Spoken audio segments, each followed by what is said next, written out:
Жил-был богатый купец, у которого было 3 дочери. Младшую из дочерей звали Красавица. Сестры не любили ее за то, что она была всеобщей любимицей. Однажды отец собрался поехать в город и спросил дочерей, что им привезти в подарок. Старшие сестры попросили платья и украшения драгоценные, а младшая — розу алую, самую красивую в мире. Призадумался купец, но пообещал, что сделает все возможное, чтобы найти такой цветок, и отправился в путь. Быстро отец нашел подарки старшим дочерям, а для младшей никак не может найти. Каждая роза, которую купец встречал на своем пути, была краше предыдущей. Где он только не искал. И вот привела его дорога в густой лес. Там было очень темно и холодно. Вдруг вдалеке показались огоньки. Приблизившись,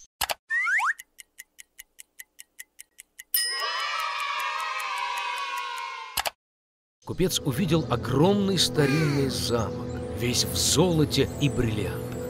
Войдя в его ворота, он зашел в зал, полный драгоценностей. Видит, посреди зала стоит стол, а на нем каких только блюд не было, и вся посуда из серебра и золота. Но в замке было пусто, никого не было. Купец подумал, что хозяин, наверное, придет с минуты на минуту. Он прождал час, 2, 3, никто не появлялся. Не выдержал купец и сел за стол. Наевшись от пуза, старик отправился в путь. Проезжая по аллее, купец увидел розовый куст небывалой красоты и вспомнил о просьбе младшей дочери. Он подъехал и сорвал самую красивую розу. В ту же минуту блеснула молния, ударил гром, раздался рев и вырос как будто из-под земли перед купцом и не зверь и не человек, а какое-то чудище, страшное и мохнатое. Оно было слишком злое, что купец сорвал его любимый цветок, вместо того, чтобы отблагодарить хозяина за гостеприимство. Старик очень испугался и сказал, что сделает все, что угодно, лишь бы тот не убивал его. За такой проступок чудовище согласилось взять в жены одну из его дочерей, но только ту, которая сама захочет приехать из любви к отцу. А если ни одна не приедет, то смерть отцу. Погоревал старик и решил поехать домой, попрощаться со своими дочерями.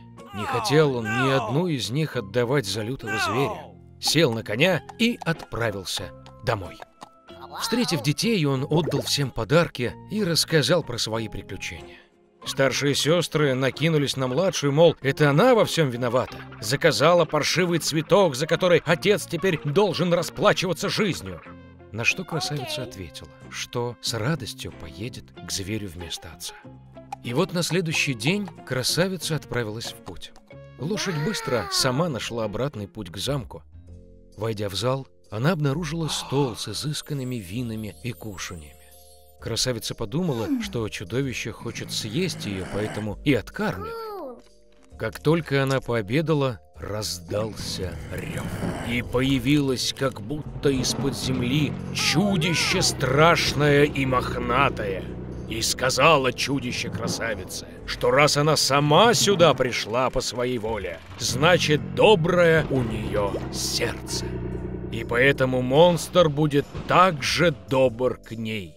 И на этих словах чудовище исчезло. Проснувшись утром, красавица решила прогуляться. Войдя в одну из комнат, она увидела надпись на столе: «Все, что красавица пожелает, я исполню». Девочка подумала, что все-таки монстр добрый, и, наверное, он не собирается ее есть. Так они жили долгое время. Чудовище очень хорошо относилось к красавице и выполняло все ее желания.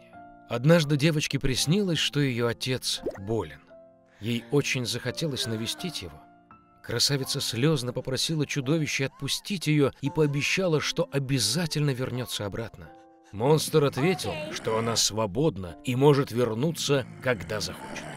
На следующий день красавица надела свою самую дорогую одежду и пошла к отцу. Он был очень рад, увидев свою дочь целой и невредимой. Прибежали ее сестры и увидели, что она стала еще красивее, да еще и разодета, как королева. Спустя неделю красавице приснился сон, что чудовище лежит в парке на траве и умирает. Она в ужасе проснулась и решила срочно вернуться и вылечить его. Когда девочка подошла к замку, она увидела на траве бездыханное тело чудовища. Ее сердце разрывалось от жалости. Красавица кинулась к нему со слезами и поцеловала его. И в ту же минуту блеснула молния, ударил гром, весь замок озарился ярким светом, и всюду заиграла музыка. Чудовище исчезло, а вместо него на траве лежал прелестнейший принц. Он рассказал красавице, что эта злая фея заколдовала его и превратила в монстра до тех пор, пока молодая красивая девушка не полюбит его и не захочет выйти замуж. Красавица подала ему руку, и они отправились в замок.